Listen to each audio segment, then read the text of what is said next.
Welcome, weary traveller, to another quiet corner of history where the shadows grow long and the stories whisper themselves to sleep. Before we begin our journey into the medieval world tonight, I want to extend a warm greeting to wherever you might be listening. Whether you're nestled under covers to preparing drift away, or simply seeking some peaceful historical storytelling to unwind your day, I'm grateful you've chosen to spend this time with me. If you'd like, leave a comment letting me know where in the world you're tuning in from and what time it is for you right now. It's always such a delight to see our community of history enthusiasts gathered here from every corner of the globe. And if you find yourself enjoying these calm, immersive tales from centuries past, consider subscribing so you won't miss future installments of our nightly wanderings through time. Tonight, we're stepping into one of the most challenging yet essential roles of medieval society, a profession that demanded courage, skill, and an iron stomach in equal measure. We're exploring the world of the medieval midwife, a woman who held life and death in her weathered hands, who worked in the dim glow of flickering candles, and who faced horrors that would make modern medical professionals pause in disbelief. But as we settle into this story, let the stresses of the modern world fade away as we travel back to an age when bringing new life into the world was as much about surviving the process as celebrating it. Picture yourself in the countryside of medieval Europe, where autumn mist clings to thatched rooftops and smoke rises from countless chimneys. The cobblestone streets echo with the clip-clop of horses and the chatter of merchants closing their stalls for the evening. But somewhere in this village, behind a heavy wooden door, a different kind of drama is unfolding. A woman's cries pierce the night air, and neighbours exchange knowing glances as they hurry past. Inside that modest dwelling, by the uncertain light of tallow candles, a midwife works with steady hands and whispered prayers, knowing that before dawn breaks, she will either witness the miracle of new life or comfort a family. In their grief, the medieval midwife was far more than a simple birth attendant. She was physician, surgeon, counsellor, and spiritual guide, all wrapped into one formidable figure. In an age when formal medical training was reserved for men and universities barred their doors to women, the midwife learned her craft through years of apprenticeship, watching, listening, and gradually taking on the immense responsibility of shepherding souls into the world. These women possessed knowledge, passed down through generations, an oral tradition of herbs and techniques, prayers and practical wisdom that could mean the difference between life and death for both mother and child. But to understand why this profession was so brutal, we must first step into the medieval understanding of childbirth itself. In this era, pregnancy and delivery were viewed through a lens of both wonder and terror.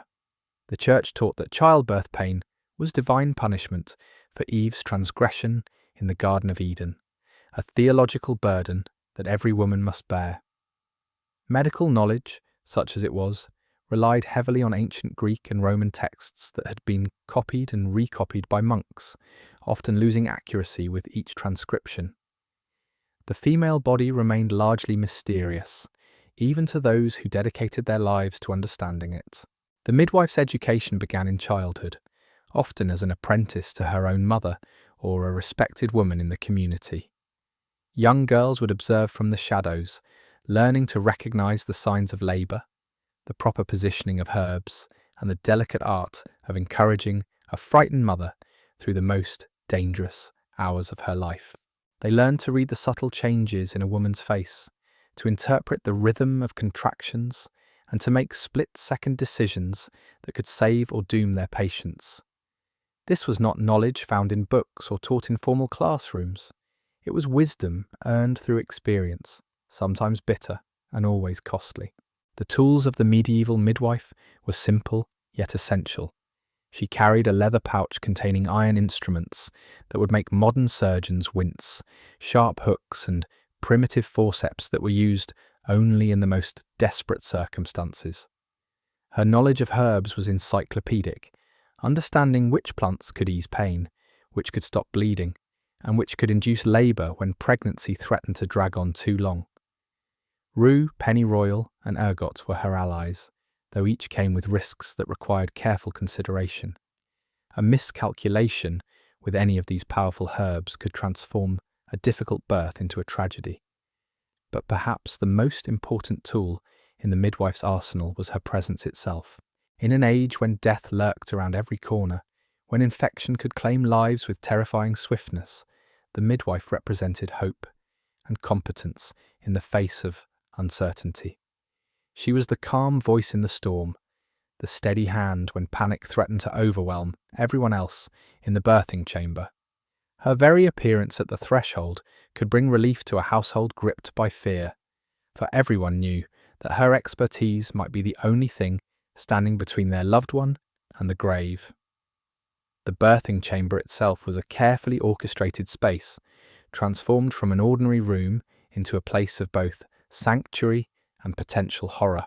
Heavy curtains were drawn to block out evil influences, for medieval people believed that malevolent spirits were drawn to the vulnerability of childbirth.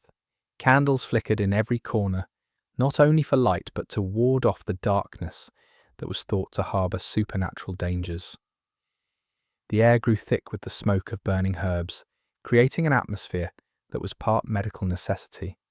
Here, surrounded by female and part spiritual protection relatives and neighbours, the midwife took command with an authority that transcended social boundaries. Whether she was attending the birth of a nobleman's child or a peasant's baby, her word became law in that chamber. She directed the positioning of the labouring woman, decided when to administer herbs, and determined whether the situation called for prayer or more drastic intervention. In those crucial hours, the rigid hierarchy of medieval society bent to accommodate the expertise of a woman who might otherwise have been considered merely a village goodwife. The physical demands of the profession were staggering. Births could last for days, and the midwife was expected to remain alert and competent throughout the entire ordeal. She might spend sleepless nights pacing the floor with a woman in labour, applying hot cloths to ease pain, massaging cramped muscles, and offering endless encouragement. Her own body paid the price for this dedication, her back aching from bending over beds, her hands stained permanently with the herbs she mixed, and the blood she could not always stop from flowing. Yet the psychological burden was perhaps even heavier than the physical toll. The medieval midwife lived with the constant knowledge that every birth could end in catastrophe. Infant mortality rates were horrifically high, and maternal death was common enough that every woman approaching childbirth made arrangements for her own funeral, just in case. The midwife carried the weight of these losses, remembering the faces of mothers who trusted her with their lives, the tiny bodies that never drew breath, the families shattered by grief that no amount of skill could have prevented. The superstitions surrounding childbirth added another layer of complexity to the midwife's work. She had to navigate not only the medical challenges of delivery, but also the web of beliefs and fears that governed medieval thinking about pregnancy. Certain foods were forbidden to labouring women, specific prayers had to be recited at particular moments, and the positioning of objects in the birthing chamber was thought to influence the outcome. The midwife became an expert in managing these expectations while focusing on the practical realities of bringing a child safely into the world. Religious authorities viewed the midwife's work with a mixture of respect and suspicion. On one hand, she performed a service that was clearly blessed by God, helping to increase the Christian population and ease the suffering of women in their divinely ordained trial. On the other hand, her intimate knowledge of the female body and her use of herbs and traditional remedies placed her uncomfortably close to the realm of witchcraft in the minds of some clergy. The midwife had to carefully balance her practical skills with acceptable religious observance, ensuring that her methods could not be construed as anything more dangerous than Christian charity. The legal responsibilities of medieval midwives were both extensive and terrifying. In many regions, they were required to swear oaths before local authorities, promising to practice their craft honestly and to report any suspicious circumstances surrounding births. If a child died during delivery, the midwife might face questioning about her methods and her competence. If complications arose that could be attributed to her care, she risked not only her reputation, but potentially her life. The same skills that made her indispensable to her community also made her vulnerable to accusations when things went wrong, as they inevitably sometimes did. Training the next generation of midwives was another crucial aspect of the profession, though it happened entirely outside any formal educational structure. Young women learned by observation and gradual participation, starting with simple tasks like boiling water and preparing herbs, slowly advancing to more complex responsibilities as their skills and confidence grew. The relationship between master and apprentice was intensely personal, built on trust and shared experience of life's most profound moments. These women formed networks of support and knowledge that transcended social boundaries, united by their common understanding of the challenges they faced. The seasonal rhythms of medieval life affected the midwife's work in ways that modern practitioners could barely imagine. Winter births were particularly dangerous, not only because of the cold, but because herbs were scarce and travel to reach patients was treacherous. The midwife might have to trudge through snow-covered paths in the middle of the night, carrying her precious supplies and praying that she would arrive in time to make a difference. Summer brought its own challenges, with heat making the birthing chamber stifling and increasing the risk of infection in both mother and child. As we delve deeper into this world of medieval midwifery, we begin to understand that these women were operating at the very edge of human endurance and knowledge. They combined practical skill with spiritual faith, ancient wisdom with immediate improvisation, tender compassion with unflinching determination. In an age when so much of life was uncertain and dangerous, they provided one of the few sources of expert help available to women facing the ultimate test of survival. Tonight, as we settle into our comfortable beds with modern medicine just a phone call away, we can hardly imagine the courage it took to practice midwifery in the medieval world. These women faced each birth knowing that they were often the only thing standing between a mother and child, and the darkness that claimed so many in those harsh times. The midwife's day began before dawn, often with the urgent pounding of knuckles against her door.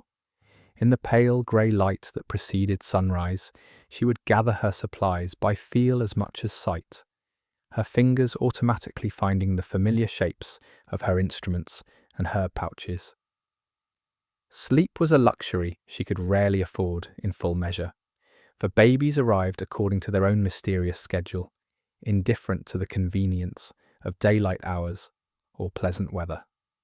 Her neighbours grew accustomed to seeing her sturdy figure hurrying through the streets at all hours, her woolen cloak pulled tight against the morning chill, her leather bag bouncing against her hip with each determined step. The walk to a birthing was often a journey into uncertainty. She might be summoned to a manor house where silk hangings adorned the walls and servants scurried to meet her every need, or she might find herself climbing the narrow ladder to a peasant's loft where the ceiling was so low she had to work bent nearly double. Regardless of the setting, the fundamental challenge remained the same: coaxing new life from a woman's body while keeping death at bay. The disparities in wealth meant vastly different working conditions, but pain and danger recognized no social boundaries. Upon entering the birthing chamber, the midwife's experienced eye took in everything at once. How long had the woman been labouring? What was the colour of her skin? The rhythm of her breathing? The position of her body? Were there signs of complications already manifesting? The answers to these questions shaped every decision that followed, from which herbs to prepare first to how urgently she needed to send for additional help. In those first crucial moments, she was already calculating odds and preparing for multiple scenarios, her mind racing through possibilities even as her hands moved with practiced calm. The extended family and female neighbours who traditionally gathered for births could be either blessing or burden, depending on their temperament and understanding of the process. Some provided invaluable assistance, heating water and preparing linens with quiet efficiency. Others succumbed to panic at the first sign of difficulty, their hysteria threatening to infect the entire room with fear. The midwife learned to manage these personalities as skillfully as she managed the medical aspects of birth, knowing that the emotional atmosphere in the chamber could significantly impact the labouring woman's ability to cope with her ordeal. Medieval understanding of anatomy was rudimentary at best, based on assumptions and theories that often bore little resemblance to reality. The midwife worked with knowledge gleaned from observation and experience rather than formal study, developing an intuitive understanding of the birthing process that was sometimes more accurate than the learned theories of university-trained physicians. She learned to recognize the subtle signs that indicated whether a baby was positioned properly, whether labor was progressing normally, or whether intervention might be necessary to save lives. The herbs in her arsenal were powerful medicines that demanded respect and careful handling. Ergot could strengthen contractions when labor flagged, but too much could cause the uterus to contract so violently that it ruptured. Poppy extract could ease unbearable pain, but the line between relief and dangerous sedation was thin and difficult to judge. Each herb had its own personality, its own risks and benefits, and the midwife had to understand not only what each could do, but how they might interact with one another when used in combination.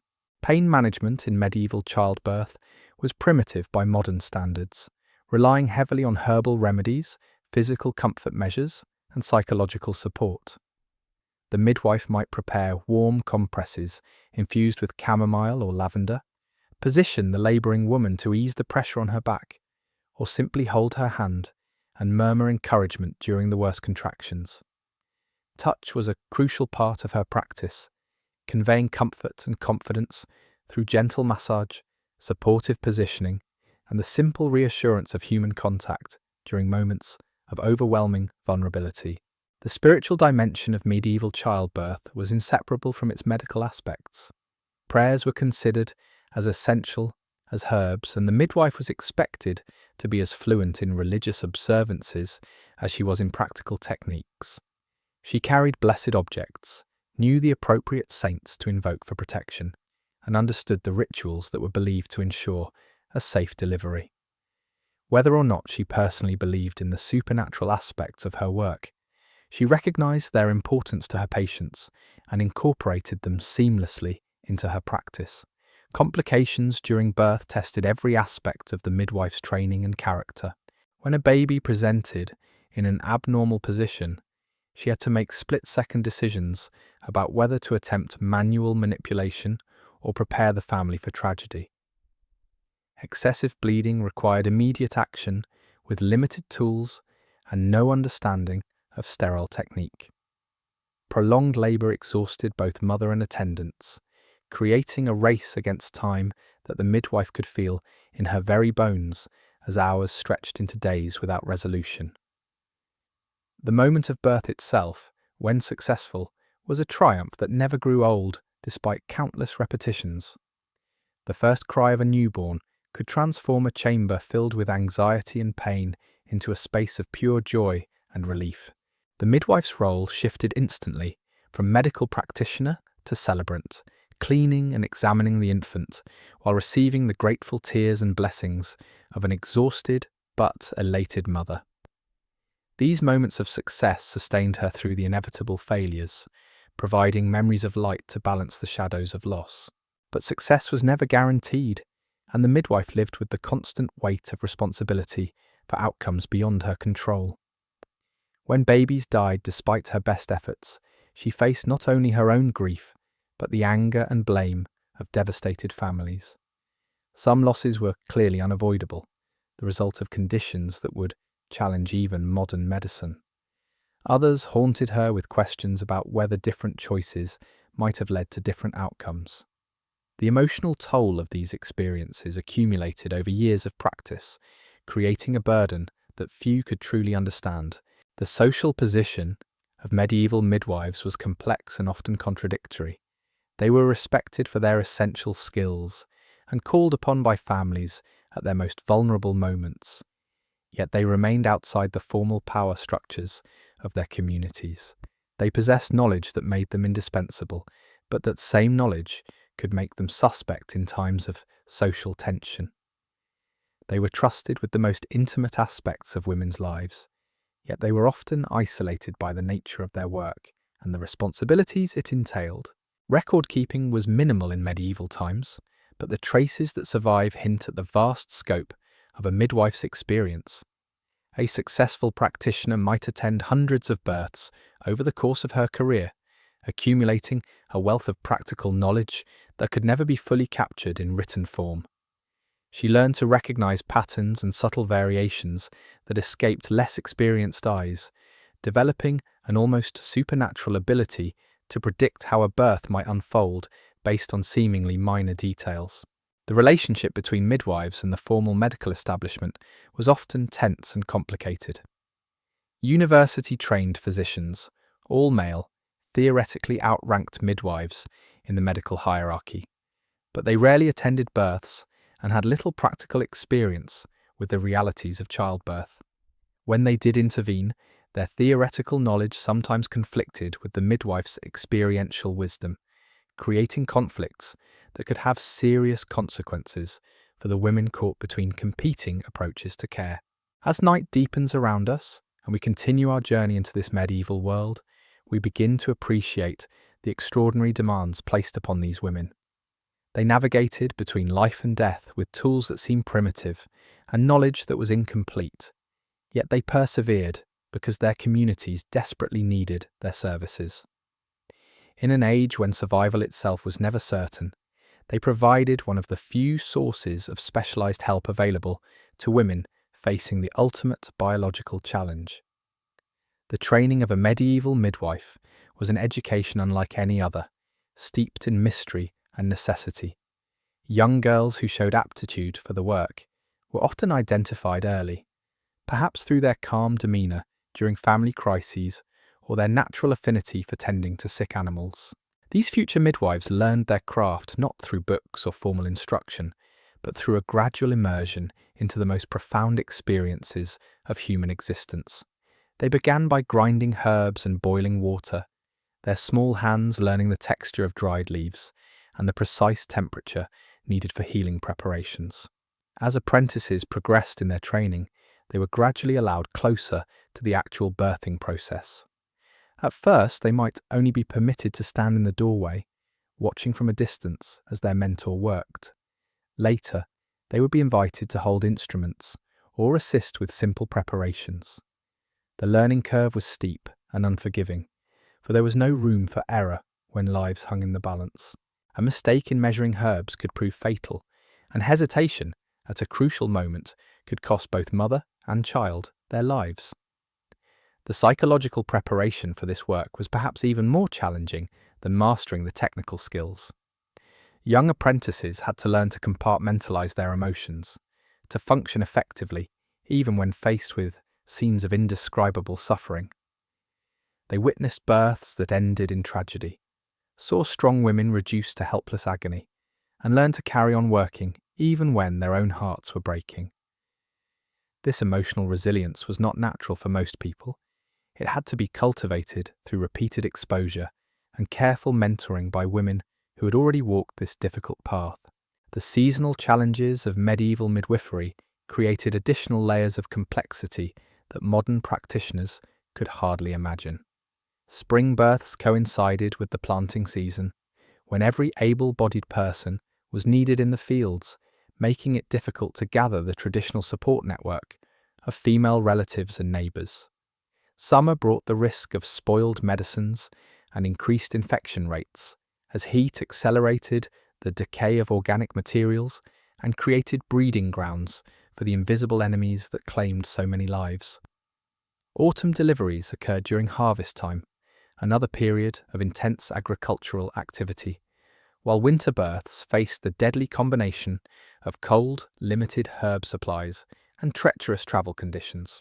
The midwife's reputation was her most precious possession, more valuable than any material wealth she might accumulate. A single failed delivery could destroy years of carefully built trust, while a series of successful births in difficult circumstances could elevate her to legendary status within her community. This reputation was built not only on technical competence, but also on personal qualities: discretion in handling family secrets, compassion for suffering women, and the courage to make difficult decisions under pressure. The best midwives were remembered for generations, their names spoken with reverence by women who owed their lives to skilled hands and quick thinking.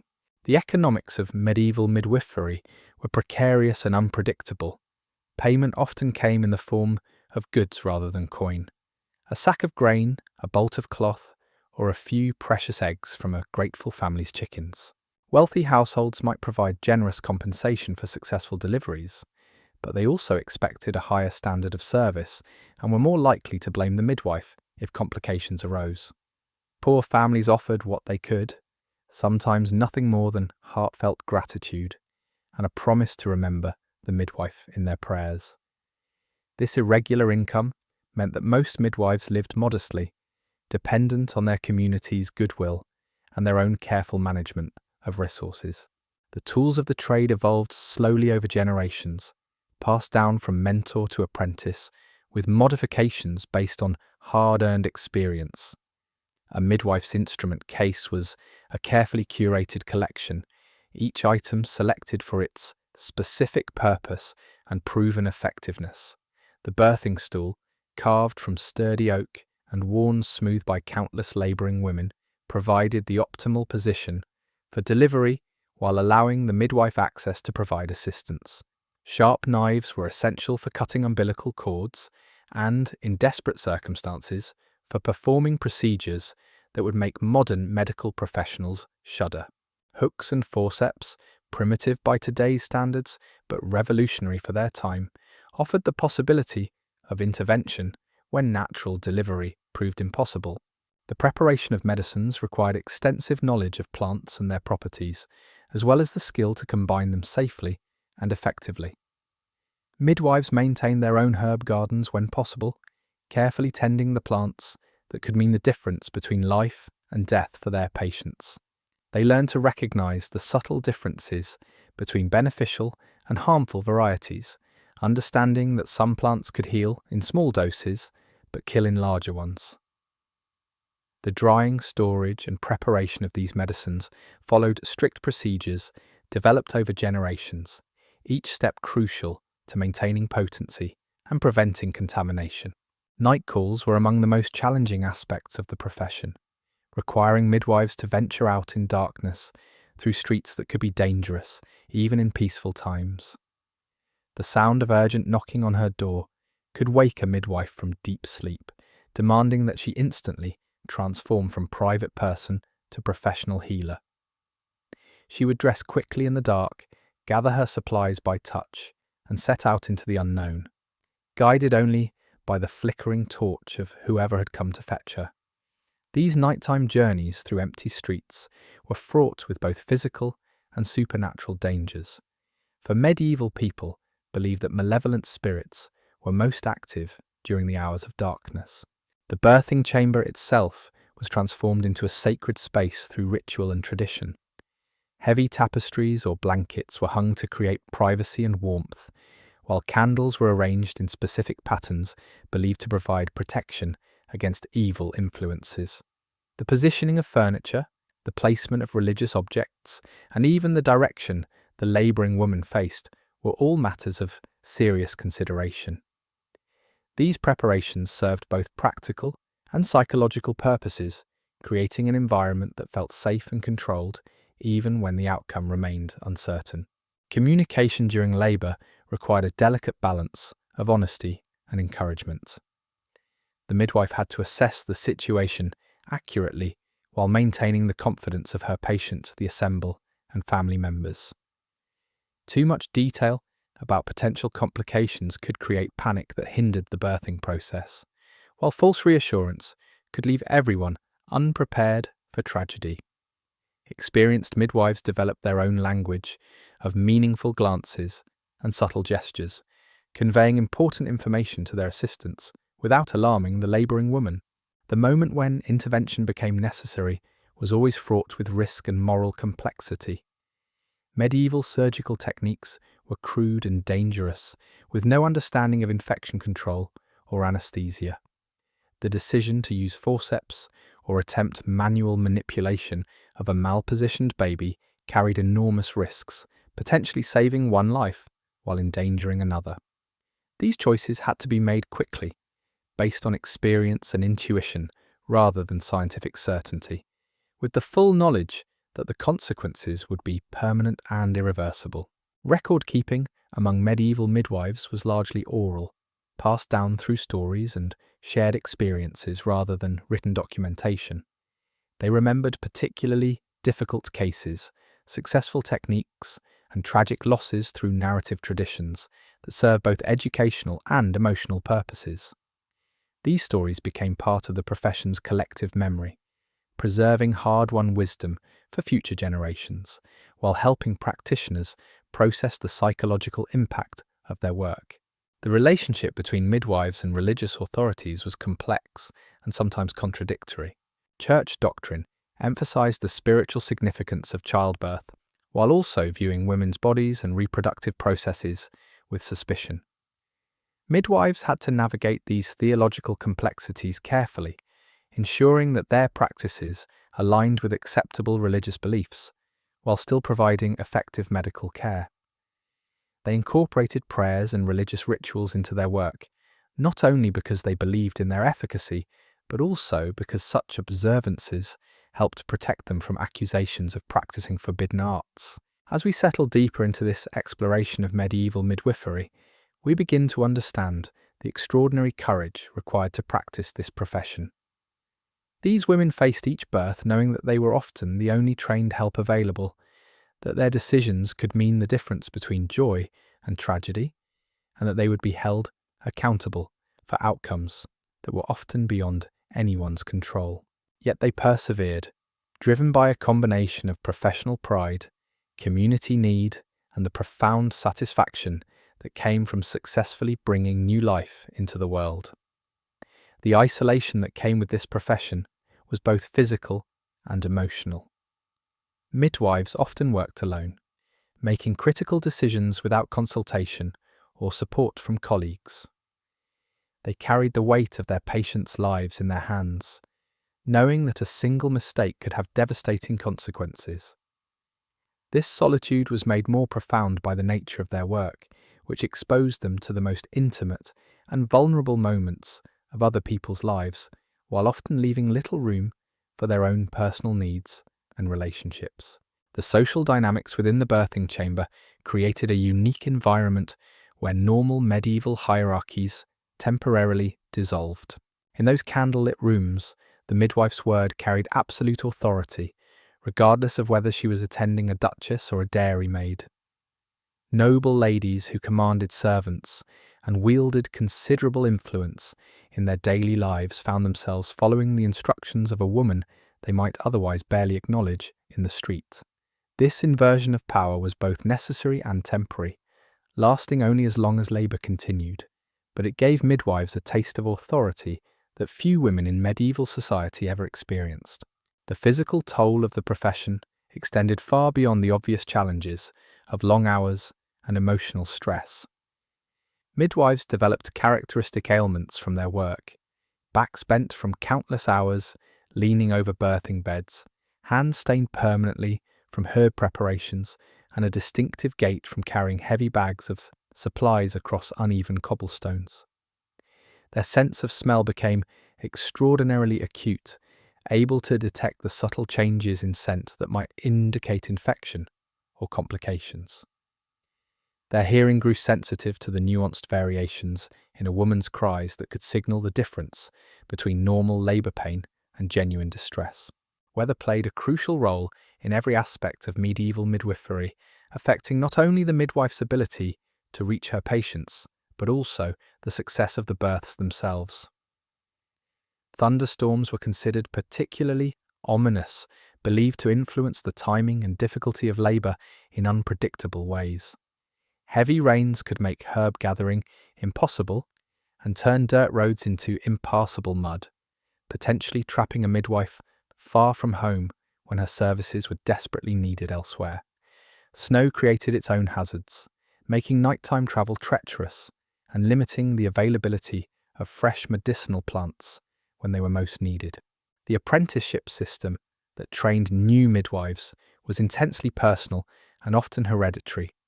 Mothers frequently passed their knowledge to daughters, creating family lineages of healers that spanned generations.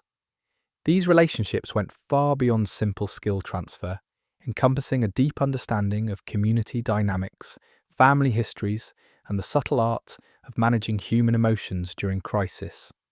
An experienced midwife might train only 2 or 3 apprentices during her entire career, choosing each one carefully based on temperament, intelligence, and demonstrated commitment to the demanding work ahead. The superstitions surrounding pregnancy and childbirth created additional challenges for medieval midwives, who had to balance their practical knowledge with community beliefs that could sometimes interfere with effective care. Certain foods were forbidden to labouring women based on ancient theories about their supposed effects on the birthing process. Specific prayers had to be recited at precise moments, and the positioning of religious artifacts in the room was considered crucial for ensuring divine protection. The midwife learned to work within these constraints, finding ways to provide effective medical care while respecting the deeply held beliefs of her patients and their families. The psychological burden of infant and maternal mortality weighed heavily on every practicing midwife. In an era when approximately 1 in 3 children died before their 5th birthday, and maternal death rates during childbirth were terrifyingly high, every successful delivery felt like a victory against overwhelming odds. The midwife carried with her the memory of every loss, every mother who trusted her with her life, every tiny body that never drew breath. These experiences accumulated over years of practice, creating a profound understanding of life's fragility that shaped how she approached each new case. Communication during labour required extraordinary sensitivity and skill. The midwife had to encourage without giving false hope, warn of dangers without creating panic, and provide information to anxious family members while maintaining focus on her patients' immediate needs. She developed a vocabulary of euphemisms and coded phrases that could convey serious concerns to other women in the room without alarming the labouring mother. A raised eyebrow or subtle gesture could signal the need for additional prayers or preparations, while a confident nod could reassure everyone that progress was being made. The preparation of the birthing space involved rituals that served both practical and psychological purposes. Windows were sealed to prevent evil spirits from entering, while specific herbs were burned to purify the air and ward off malevolent influences. The arrangement of candles followed ancient patterns believed to provide maximum spiritual protection, and religious objects were positioned according to traditions passed down through generations. These preparations created an atmosphere of sanctity and safety that helped labouring women focus on the task ahead, while reassuring family members that everything possible was being done to ensure a successful outcome. The midwife's relationship with death was intimate and complex. She was often the first person to recognise when a birth was not proceeding normally, the one who had to make the terrible decision about whether to focus on saving the mother or the child when both could not be preserved. She learned to recognise the signs that indicated when her efforts were likely to be futile, when the kindest service she could provide was helping a family prepare for loss, rather than continuing to fight against inevitable tragedy. The economic realities of medieval life meant that midwives often provided their services regardless of their patients' ability to pay. A woman in labour could not be turned away due to poverty, and the midwife's professional ethics demanded that she provide the same level of care to everyone who needed her help. This commitment to service sometimes left midwives themselves in financial distress, particularly during periods when multiple complicated births required extensive time and resources without adequate compensation. The knowledge possessed by medieval midwives was largely empirical, based on observation and experience rather than formal theory. They learned to recognize patterns and subtle variations that escaped less trained eyes, developing an intuitive understanding of the birthing process that was sometimes more accurate than the learned theories of university-educated physicians. This practical wisdom was passed down through generations of women, creating a body of knowledge that was both remarkably sophisticated and completely unofficial. The social isolation that came with practicing midwifery was intensified by the nature of the work itself. Midwives were privy to family secrets, intimate details, and private dramas that set them apart from their communities even as they served them. They knew which marriages were troubled, which pregnancies were unwanted, and which babies were born under circumstances that required discretion and careful handling. This knowledge created barriers that could make normal social relationships difficult to maintain. The physical demands of attending births required exceptional stamina and resilience. Labour could last for days, and the midwife was expected to remain alert and competent throughout the entire ordeal, catching brief moments of rest when possible, but never truly relaxing until the birth was complete. She might go without food or sleep for extended periods, sustained only by her dedication to her patient and her professional pride in seeing difficult cases through to their conclusion. The instruments used by medieval midwives were simple but effective, refined through generations of use and modification. Each tool had to serve multiple purposes, since carrying extensive equipment was impractical for a profession that required mobility and quick response to emergencies. The birthing stool, perhaps the most important piece of equipment, was designed to provide optimal positioning for both mother and midwife while remaining sturdy enough to withstand the intense pressures of difficult deliveries. The herbal knowledge required for effective midwifery was extensive and complex, encompassing not only the properties of individual plants, but also their interactions and contraindications. A midwife had to understand which herbs could be safely combined, how different preparations affected their potency, and what dosages were appropriate for women of different ages and physical conditions. This pharmaceutical knowledge was acquired through years of careful observation and experimentation, with each practitioner adding her own discoveries to the collective wisdom of her profession. The timing of medical intervention was perhaps the most critical skill a medieval midwife could develop. Acting too quickly could cause unnecessary harm, while waiting too long could result in tragedy that might have been prevented.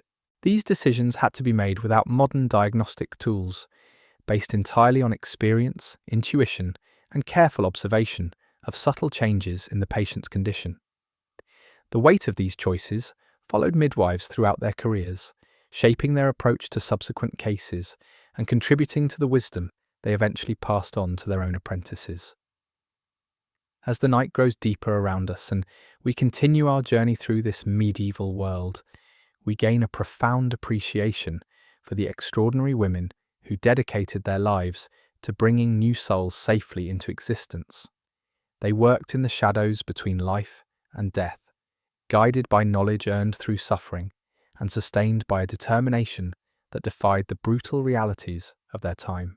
The reputation of a medieval midwife extended far beyond her immediate community, carried by the whispered conversations of women who had survived childbirth under her care. Stories of her successes and failures spread along trade routes, through family connections, and during the seasonal gatherings that brought scattered communities together.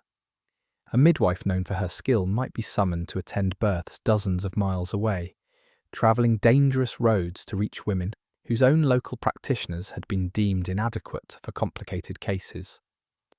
These journeys were fraught with uncertainty, as the midwife never knew what conditions she would find upon arrival, or whether her reputation would prove sufficient to the risks justify of the journey. The psychological preparation required for this profession began early in a young woman's training, as she learned to witness suffering without becoming paralysed by empathy. The most effective midwives developed a kind of controlled detachment that allowed them to function efficiently during crises while still maintaining the human connection essential for providing comfort and encouragement. This emotional balance was perhaps the most difficult aspect of the profession to master, requiring a delicate calibration between professional competence and personal compassion that could take decades to achieve. The legal implications of practicing and farm midwifery were serious-reaching, as these women operated without formal licenses or official recognition, yet bore full responsibility for the outcomes of their interventions. When births ended in tragedy, midwives faced potential accusations of incompetence or even witchcraft, particularly if they had used unfamiliar techniques or administered herbs that were not widely understood. The line between accepted medical practice and dangerous sorcery was often unclear, leaving midwives vulnerable to persecution by religious authorities or civil magistrates who might view their failures as evidence of malevolent supernatural influence. The preservation of medical knowledge among medieval midwives relied entirely on memory and oral transmission, creating a fragile chain of information that could be broken by a single generation's failure to properly train key successors. Each practitioner carried in her mind a vast library of herbal recipes, birthing techniques, and practical wisdom that represented centuries of accumulated experience.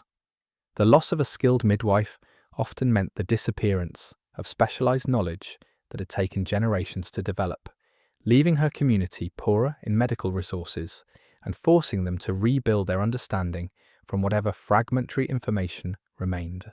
The relationship between midwives and the formal church hierarchy was complicated by theological debates about the spiritual significance of childbirth and the proper role of women in medical practice. While the church acknowledged the necessity of skilled birth attendants, it also viewed the intimate knowledge of female anatomy possessed by midwives with suspicion and concern.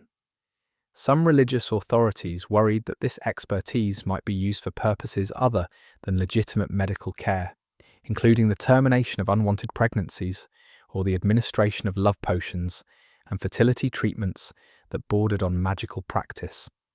The seasonal rhythms of medieval agricultural life created predictable patterns in the midwife's workload, as marriages and conceptions often followed the cycles of planting and harvest.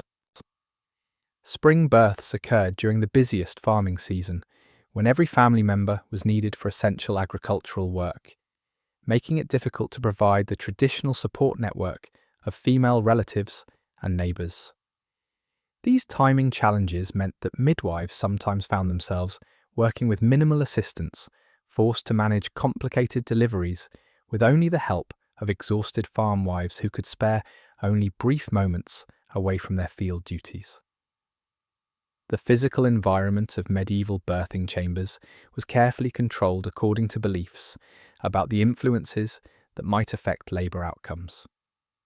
Doors and windows were sealed not only to maintain privacy and warmth, but also to prevent malevolent spirits from entering during the vulnerable period of delivery. The air grew thick with smoke from burning herbs and incense, creating an atmosphere that was believed to purify the space while also masking the odours of blood and bodily fluids that inevitably accompanied difficult births. This enclosed environment could become suffocating during long labours, adding to the challenges faced by everyone present. The diagnostic skills developed by experienced midwives were remarkable, considering the limitations of medieval medical knowledge, as they learned to interpret subtle changes in skin colour, breathing patterns, and muscle tension that might indicate developing complications. A midwife's hands became incredibly sensitive instruments, able to detect the position of an unborn child through the mother's abdomen or recognize the early signs of abnormal bleeding through touch alone. This tactile expertise was developed over years of practice and could mean the difference between early intervention and tragic loss when visual signs of trouble were not yet apparent.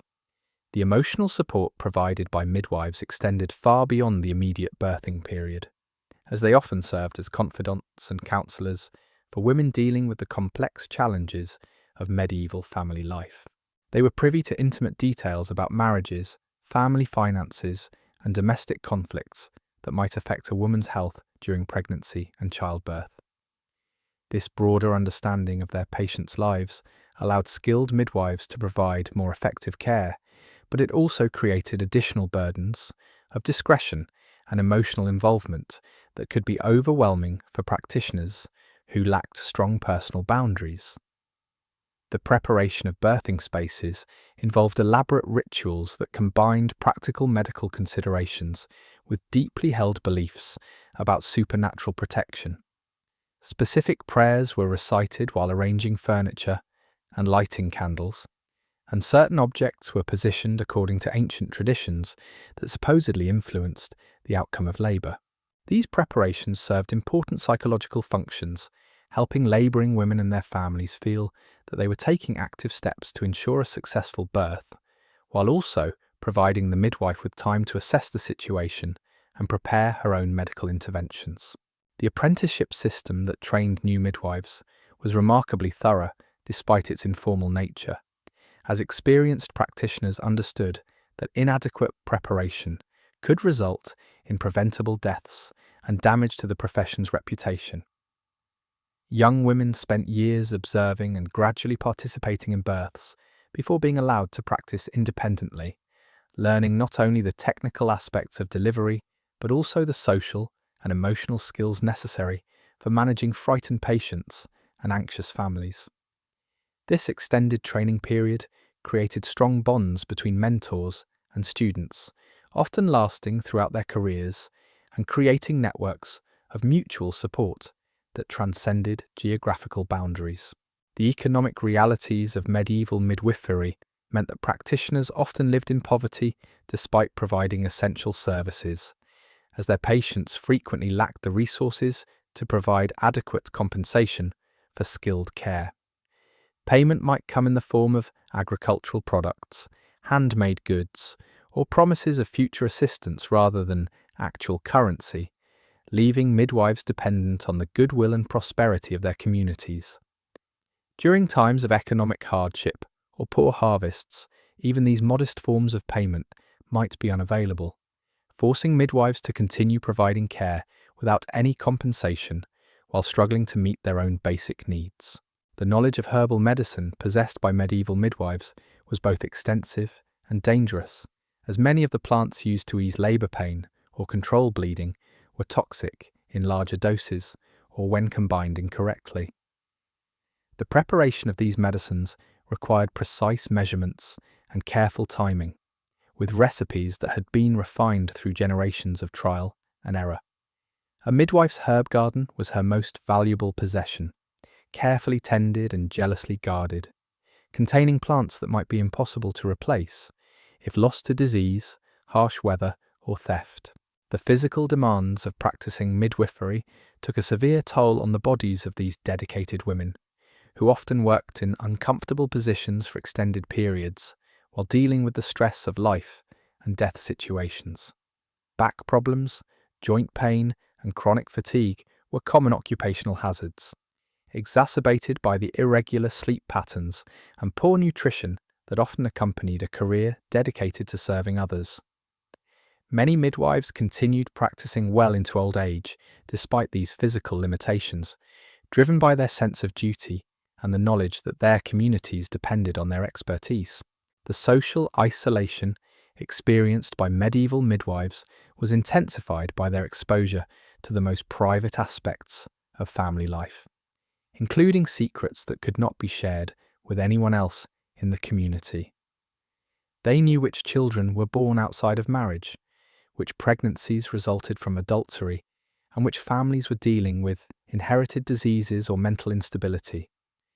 This knowledge created invisible barriers between midwives and their neighbours, as normal social relationships became complicated by the weight of confidential information that could never be revealed. The relationship between midwives and death was intimate and complex, as they were often the only people present when mothers or infants died during childbirth. They learned to recognise the signs that indicated when their efforts were likely to be unsuccessful, developing the difficult skill of helping families prepare for loss while continuing to provide whatever comfort and care was possible. These experiences with death accumulated over years of practice, creating a profound understanding of life's fragility that influenced every aspect of their professional and personal lives. The nighttime calls that summoned midwives to emergency situations were among the most challenging aspects of their profession, requiring them to navigate dangerous streets in darkness while carrying valuable medical supplies that might attract thieves or brigands. The urgency of these situations meant that midwives had to trust their instincts about whether a call for help was legitimate or potentially dangerous, as criminals sometimes used fake medical emergencies as pretexts for robbery or worse crimes. Despite these risks, professional ethics demanded that midwives respond to every call for assistance, regardless of the circumstances or their personal safety concerns. The superstitions surrounding pregnancy and childbirth created additional layers of complexity for medieval midwives, who had to balance their practical medical knowledge with community beliefs that might interfere with effective treatment. Certain procedures were forbidden during specific phases of the moon, particular foods had to be avoided by labouring women, and various charms and amulets were considered essential for ensuring successful outcomes. Skilled midwives learned to work within these constraints, while finding ways to provide effective medical care, sometimes using the power of belief itself as a therapeutic tool. The preservation of professional knowledge among medieval midwives was threatened by the informal nature of their training and the absence of written records that could survive the deaths of individual practitioners. Each midwife carried in her memory a unique collection of techniques, recipes, and practical wisdom that represented her personal contribution to the collective knowledge of her profession. When midwives died without properly training successors, this irreplaceable information was lost forever, leaving gaps in medical knowledge that might take generations to fill through new experimentation and discovery. The emotional resilience required for this profession was perhaps even more important than technical skill, as midwives had to maintain their composure and decision-making abilities even when faced with horrific complications and tragic outcomes. They learned to compartmentalize their own emotional responses while providing comfort and reassurance to patients and families who were experiencing the worst moments of their lives. This psychological strength was developed through experience and mentorship, but it came at a personal cost that many practitioners carried throughout their lives. As we drift deeper into the shadows of this medieval world, surrounded by the flickering candlelight of countless birthing chambers, we begin to understand the extraordinary courage and dedication required to practice midwifery in an age when death lurked around every corner. These remarkable women stood as guardians at the threshold between life and death, armed with knowledge earned through suffering and sustained by an unshakable commitment to serving their communities despite the personal costs involved. The tools carried in a midwife's leather satchel told the story of countless generations who had refined their craft through necessity and desperation. Each instrument bore the patina of use, handles worn smooth by hands that had trembled with exhaustion, yet never faltered when lives hung in the balance. The iron hooks, crude by modern standards, yet marvels of medieval metallurgy, were shaped specifically for the delicate task of guiding reluctant infants from the safety of the womb into the harsh reality of medieval existence. These tools were inherited treasures, passed from mentor to apprentice, along with the terrible knowledge of when and how to use them. The birthing chair, perhaps the most important piece of equipment in the midwife's arsenal, was a masterwork of practical design that had evolved over centuries of use. Carved from oak or ash and worn to a silky smoothness by the grip of countless labouring women, these chairs provided the optimal positioning for delivery while allowing the midwife access to provide assistance from below. The semicircular opening in the seat was precisely calculated to support the mother while giving the midwife room to work, and many chairs bore intricate carvings of protective symbols that were believed to ward off evil influences during the vulnerable moments of birth. The preparation of medicines required not only extensive botanical knowledge, but also an understanding of timing and dosage that could mean the difference between healing and poisoning. Midwives maintained detailed mental catalogues of which plants bloomed when, which parts held the most potent compounds, and how different methods of preparation affected their therapeutic properties. The drying process alone required careful attention, as herbs that were rushed or improperly stored could lose their effectiveness or even become dangerous. A midwife's reputation might rest on her ability to prepare a tincture that eased labour pain without endangering the child, or to brew a tea that stopped bleeding without causing other complications. The social dynamics within birthing chambers created unique challenges that required diplomatic skills as much as medical expertise. When attending the birth of a noble's child, the midwife had to navigate complex hierarchies among the assembled women, ensuring that the Duchess's sisters felt properly honoured, while preventing the overzealous interference of ladies in waiting who might have strong opinions about proper procedures. At the same time, she had to maintain authority over the medical aspects of the birth, diplomatically overruling suggestions that might endanger her patients, while preserving the dignity of women who are accustomed to having their wishes obeyed without question. The psychological impact of witnessing so much suffering and loss created a unique worldview among medieval midwives who developed a profound appreciation for the fragility of life that coloured every aspect of their existence.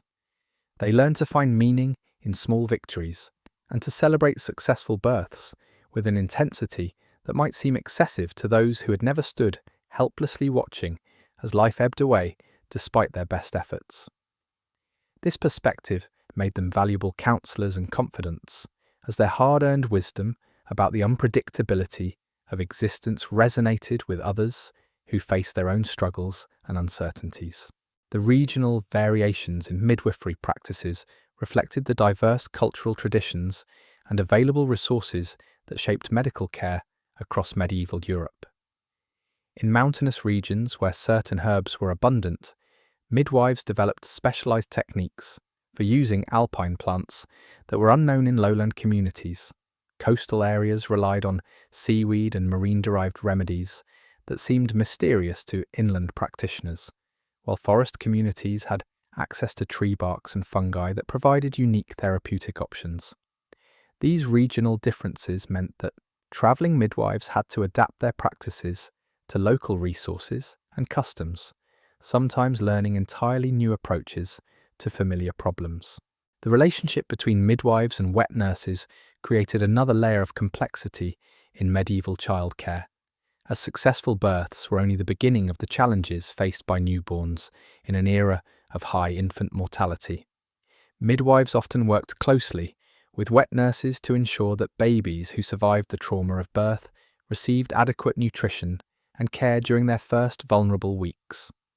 This collaboration required careful assessment of potential wet nurses, as the health and character of these women could significantly impact the survival chances of the infants entrusted to their care. The documentation of births, such as it was in medieval times, often fell to the midwife, who might be called upon to testify about the circumstances of delivery years after the event. Questions of legitimacy, inheritance, and paternity sometimes hinged on her testimony, placing midwives in the uncomfortable position of becoming involved in legal disputes that could have significant financial and social consequences for the families involved.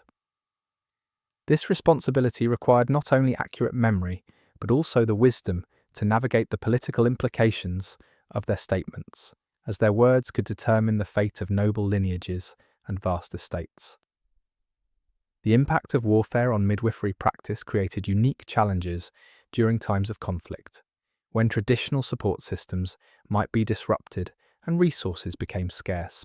Midwives working in areas affected by siege or invasion had to adapt their practices to wartime conditions, perhaps delivering babies in castle dungeons or forest hideaways, while lacking access to their usual supplies of herbs and instruments. The stress of these circumstances affected both mothers and attendants, creating additional complications that required quick thinking and remarkable adaptability from practitioners who were already working under difficult conditions. The training of apprentice midwives involved not only technical instruction, but also careful character assessment, as the profession demanded personal qualities that could not be easily taught or acquired. Patience, courage, discretion, and emotional resilience were essential traits that had to be evaluated over years of observation before a young woman could be trusted with independent practice. Some apprentices who showed promise in the early stages of training proved unable to handle the psychological demands of the profession when faced with their first tragic outcomes, requiring mentors to make difficult decisions about whether to continue investing time and effort in their development. The seasonal availability of medicinal plants created complex logistical challenges for midwives, who had to plan months ahead to ensure adequate supplies of essential herbs during the winter months when fresh plants were unavailable. This required not only extensive knowledge of preservation techniques, but also the ability to predict demand based on patterns of conception and birth within their communities. The failure to properly prepare for winter could leave a midwife helpless when faced with complications that required specific herbal remedies, creating potentially tragic situations that could have been prevented with better planning. The relationship between midwives and barber surgeons was often tense and competitive, as both groups claimed expertise in areas where their practices overlapped. When births required surgical intervention, questions arose about whether the midwife should attempt the procedure herself or defer to a barber surgeon who might have more experience with cutting instruments, but less understanding of the specific challenges of obstetric surgery. These professional jurisdictional disputes could delay critical interventions, while precious time was wasted in debate, sometimes with fatal consequences for patients caught between competing claims of expertise.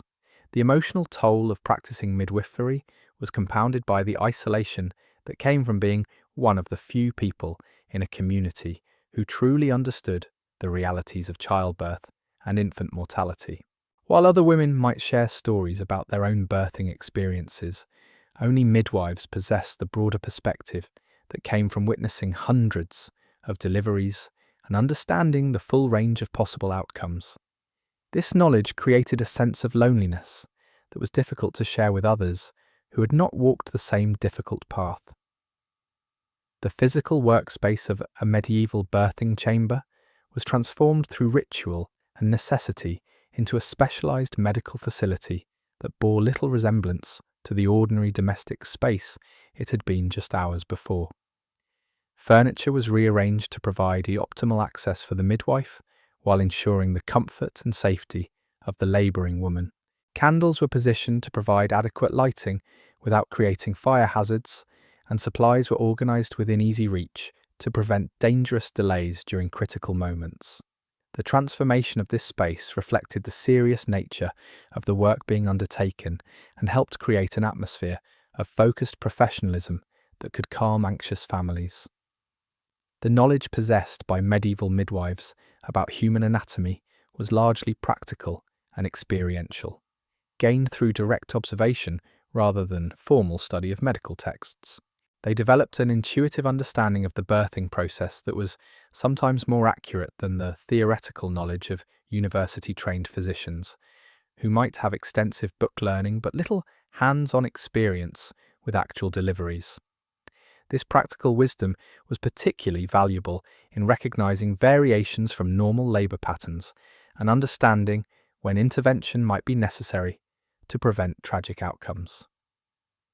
The economic pressures faced by medieval midwives created additional stress in a profession that was already emotionally and physically demanding. The irregular nature of births meant that income was unpredictable, with periods of intense activity followed by stretches of relative inactivity that provided no compensation.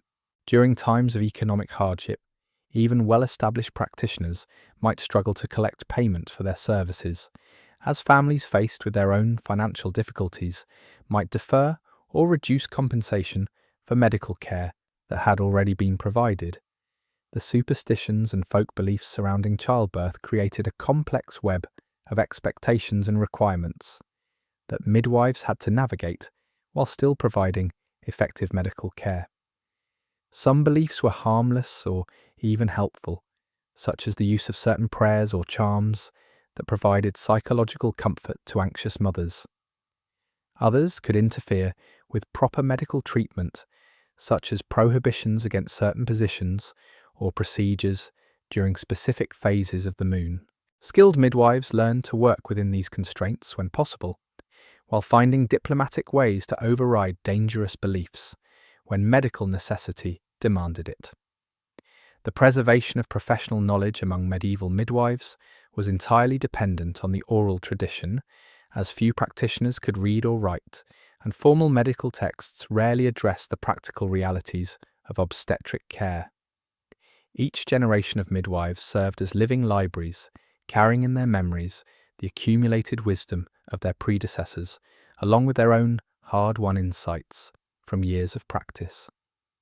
The death of an experienced practitioner represented an irreplaceable loss of knowledge that might take decades to rebuild through new experience and experimentation. The relationship between midwives and the supernatural world was complex and often contradictory, as their work existed at the intersection of natural processes and divine intervention.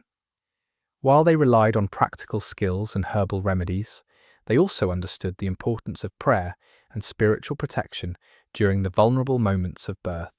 This dual approach to healing reflected the medieval worldview that saw no clear distinction between physical and spiritual causes of illness and health, requiring practitioners to address both aspects of their patients' well-being. As the night deepens around us and we continue our exploration of this demanding medieval profession, we begin to understand the extraordinary dedication required to practice midwifery in an age when every birth was a gamble with death itself. These remarkable women combined practical skill with spiritual faith, ancient wisdom with immediate improvisation, creating a tradition of care that sustained communities through their most vulnerable moments while exacting a terrible personal cost from those who chose to serve.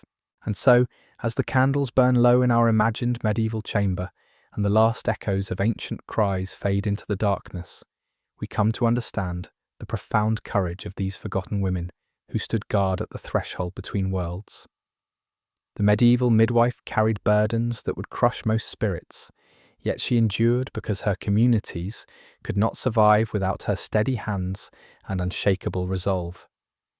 Tonight, as you drift towards sleep, in the comfort of modern safety, spare a thought for those remarkable souls who faced each dawn, knowing they might hold life or death in their weathered palms before the day was done. Sweet dreams, and may your rest be peaceful. And so, dear listeners, as our candles flicker their final dance and the shadows of medieval England grow long around us, we reach the end of our journey into one of history's most demanding yet essential professions. We have walked alongside these extraordinary women through their darkest hours and witnessed their quiet triumphs, understanding at last the immense courage required to practice midwifery in an age when death was always just a heartbeat away.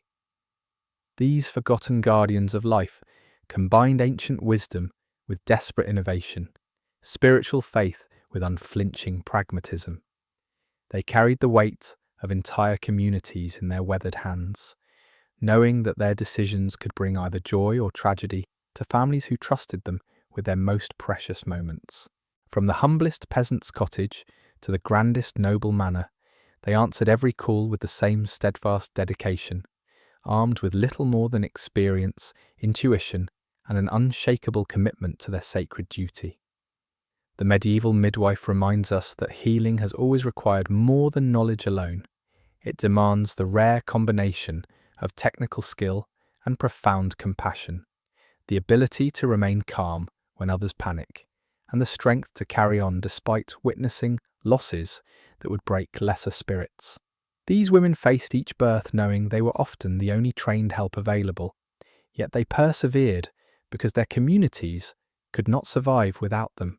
Tonight, as you settle into the comfort of modern safety, With hospitals and trained physicians just a phone call away, perhaps you'll spare a thought for these remarkable souls who stood vigil in countless birthing chambers across the centuries. Their legacy lives on in every successful delivery, every life saved, every moment when skilled hands guide new souls safely into the world. Rest well, knowing that somewhere in the mists of time, their quiet heroism continues to echo through the ages.